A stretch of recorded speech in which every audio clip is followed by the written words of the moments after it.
Bom, meus amigos, tudo bem? Meu nome é Newton Nunes. Nesse bloco comentaremos aí a importância aí de você medir a pressão arterial. Será que existe diferença na posição deitada, sentado e em pé? É uma informação muito importante para você que vai medir a pressão arterial, sempre saber se existe ou não diferença nas três posições do corpo quando você for medir a pressão arterial. Quando o seu cliente, por exemplo, estiver na posição deitada, o retorno venoso, o retorno de sangue para o coração é maior. Então você espera que a pressão arterial na posição deitada seja um pouquinho maior que quando ele fica na posição sentada. Porque na posição deitada a quantidade de sangue que volta para o coração é sempre maior e por isso existe uma tendência para a pressão arterial ser um pouco maior na posição deitada. Quando você fica na posição em pé, vai muito sangue lá para as pernas, a força da gravidade puxa o sangue lá para as pernas. Contudo, você tem uma descarga adrenérgica maior quando você está na posição em pé, uma certa vasoconstrição dos vasos das pernas, para o sangue vencer a gravidade e chegar até o coração e até a cabeça. Então, em pé, a pressão arterial é um pouquinho maior que na posição sentada.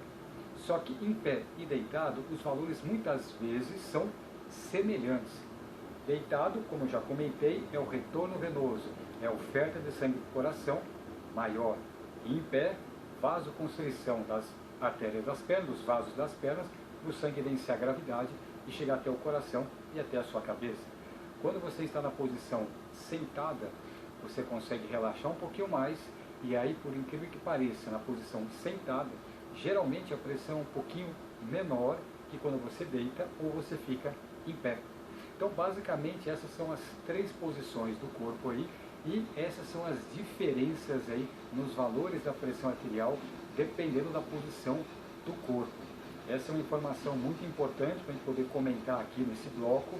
Você que vai medir a pressão arterial do seu cliente, do seu paciente, quando ele estiver realizando o supino, inclinado, vertical, horizontal, o leg press, enfim, ou mesmo equipamentos na posição sentada, cadeira abdutora, extensora. É sempre muito importante saber a posição do corpo e qual a influência na pressão arterial. Você que é profissional da área da saúde, você que é praticante de atividade física, do treinamento físico, peça para o seu professor, para o profissional que te orienta, medir a pressão arterial nos diversos equipamentos e sabendo dessas diferenças da posição do corpo quando ele for medir a pressão arterial. Então essas são as informações aqui importantes. Nós já comentamos que, independente do braço direito ou esquerdo, o que é importante é a padronização.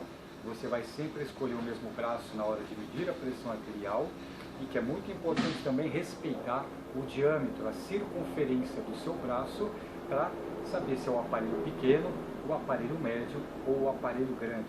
Então são variáveis muito importantes que o profissional deve levar em consideração no momento aí da medição da pressão arterial.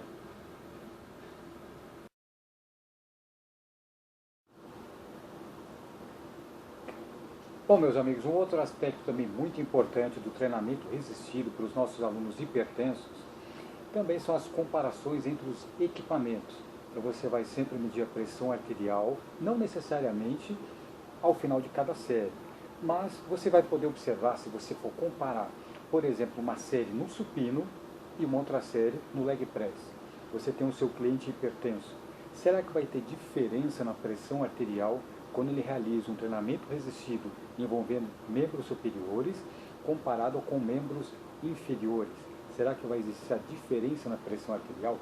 Grupos musculares diferentes. Isso é muito importante, você profissional da área da saúde, você que realiza o treinamento resistido, saber se existe ou não diferença, já que aqui no curso nós estamos comentando do treinamento resistido para pessoas hipertensas.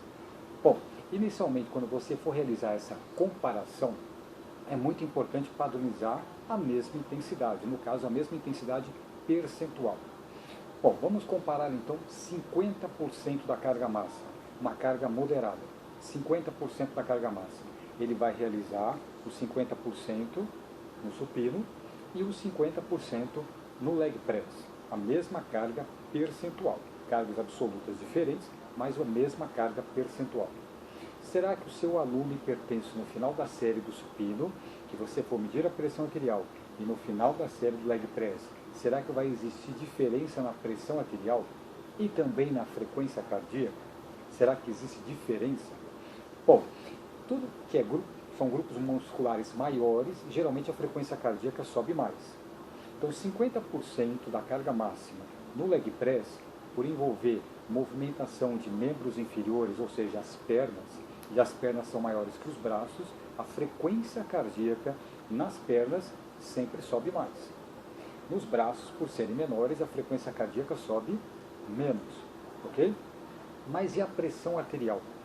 Nós podemos observar que 50% da carga máxima no leg press, por envolver um espaço maior, um leito vascular maior, a pressão arterial sobe, mas sobe menos. Quando você realiza os 50% com os braços, ou seja, membros superiores no supino, os 50% a pressão arterial sobe mais.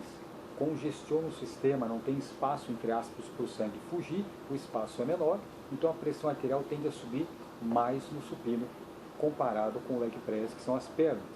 Então a frequência cardíaca é o inverso. A frequência cardíaca sobe mais, onde o grupo muscular é maior. E a pressão arterial sobe mais, onde o grupo muscular é menor.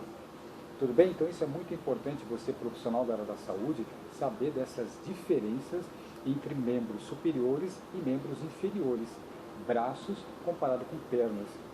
Isso é de fundamental importância nesse exemplo que eu estou citando, o supino e o leg press. Isso serve para qualquer equipamento que envolva membros superiores comparado com membros inferiores. É de fundamental importância você saber essas diferenças aí nos valores de pressão arterial e também, é claro, na frequência cardíaca. Por quê? Quando você for analisar, por exemplo, o duplo produto, mas o que seria o duplo produto? O duplo produto é a principal variável que serve para quantificar o condicionamento físico do seu coração, de uma maneira que não é invasiva. Olha que interessante, DP, duplo produto, é o produto entre a pressão arterial sistólica pela frequência cardíaca. Quando você multiplica a pressão arterial sistólica pela frequência cardíaca, você tem um duplo produto. Ou seja, é o inotropismo, que é a pressão arterial, multiplicado pela quantidade de batimentos do seu coração. Indica o trabalho do seu coração, duplo produto. Então isso é muito importante você monitorar no treinamento resistido o duplo produto do seu cliente. Ao final da série, não precisa ser todas as séries, mas principalmente quando você aumentar a carga para ele no trabalho resistido, você medir a pressão arterial no final da série e a frequência cardíaca também. Você vai ter um forte indicativo aí do duplo produto. Isso é importante controlar, quantificar no treinamento resistido, no aeróbio também e no resistido principalmente. Porque geralmente no treinamento resistido, o que sobe mais é a pressão arterial. A frequência cardíaca também sobe, mas muito mais a pressão arterial.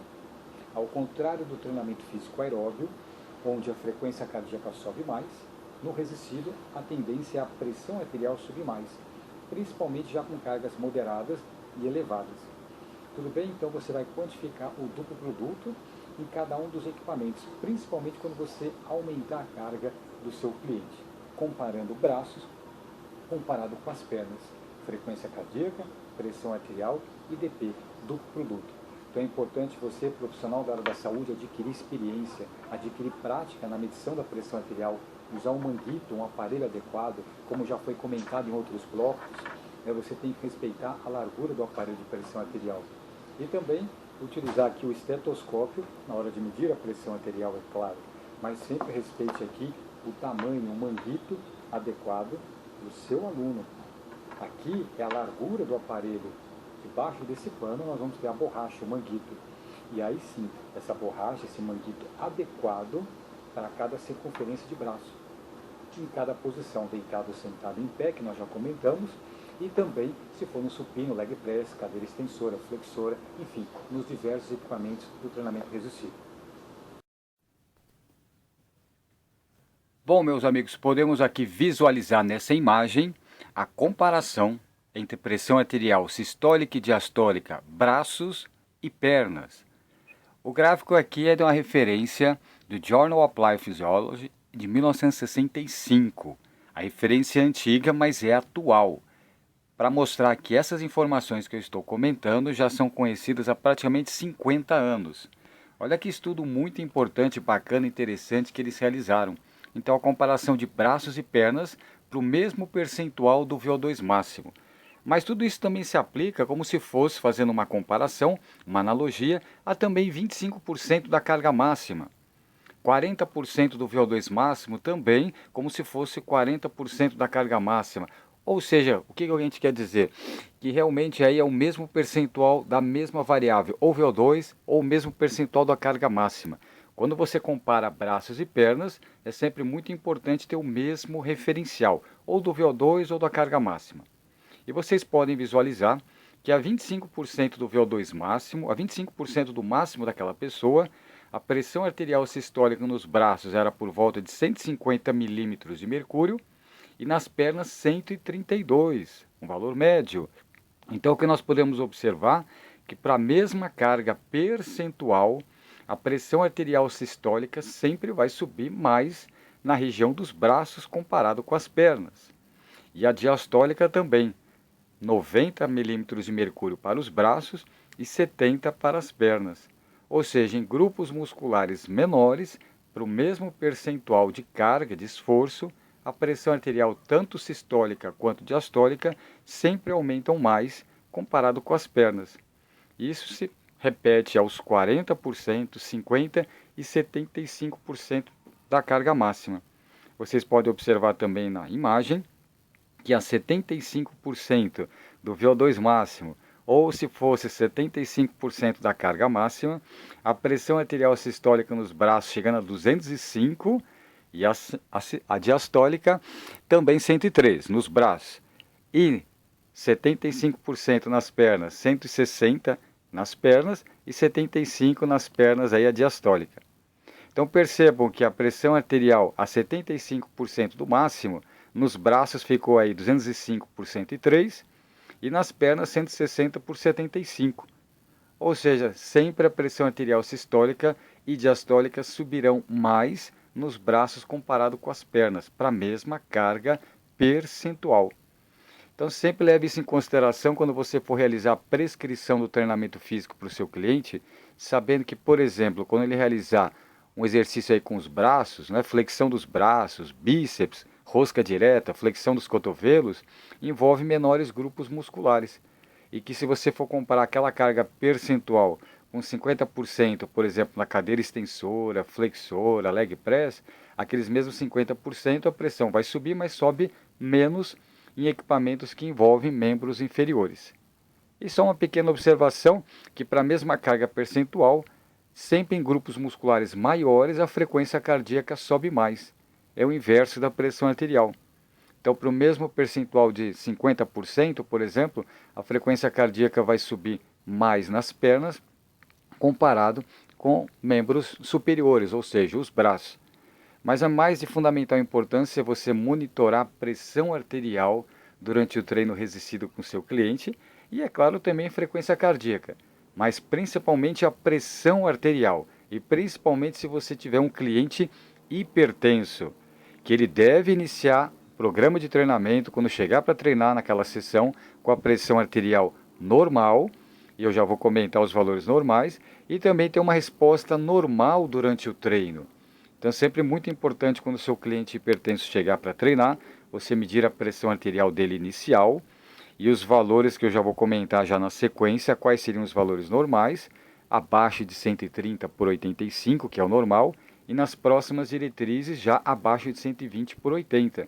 Esse é o valor normal de pressão arterial em repouso. E também monitorar a pressão arterial dele no final de cada série. Não precisa medir a pressão em todas as séries, mas sim, principalmente quando você aumentar a carga, medir a pressão arterial nos equipamentos. Tudo bem? Então foram as informações importantes aqui desse bloco, essas comparações entre braços e pernas, e também não só na frequência cardíaca, mas principalmente na pressão arterial. E tudo isso, como já foi comentado, se reflete no duplo produto. Então, o duplo produto, que é a pressão arterial sistólica multiplicada pela frequência cardíaca, através desse bloco, tudo que nós comentamos, você já consegue perceber toda a importância desse conteúdo. quando você multiplicar a pressão arterial sistólica pela frequência cardíaca, você vai inferir o duplo produto. E aí você vai conseguir quantificar, né, o estresse cardiovascular do coração, então, do seu cliente, em cada série que você prescreveu o treinamento físico para ele.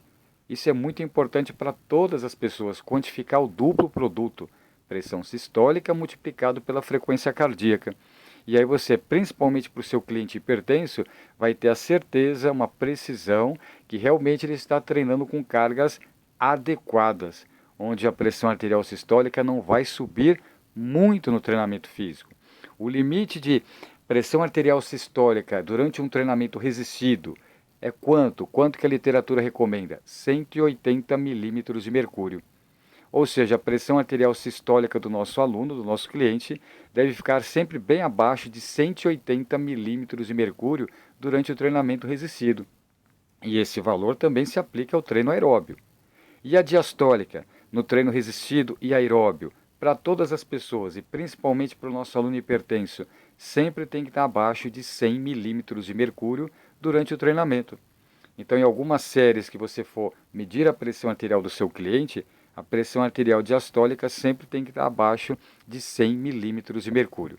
Ou seja, tanto para o treino aeróbio quanto para o resistido, as pressões devem ficar abaixo de 180 milímetros de mercúrio a sistólica e abaixo de 100 a pressão arterial diastólica.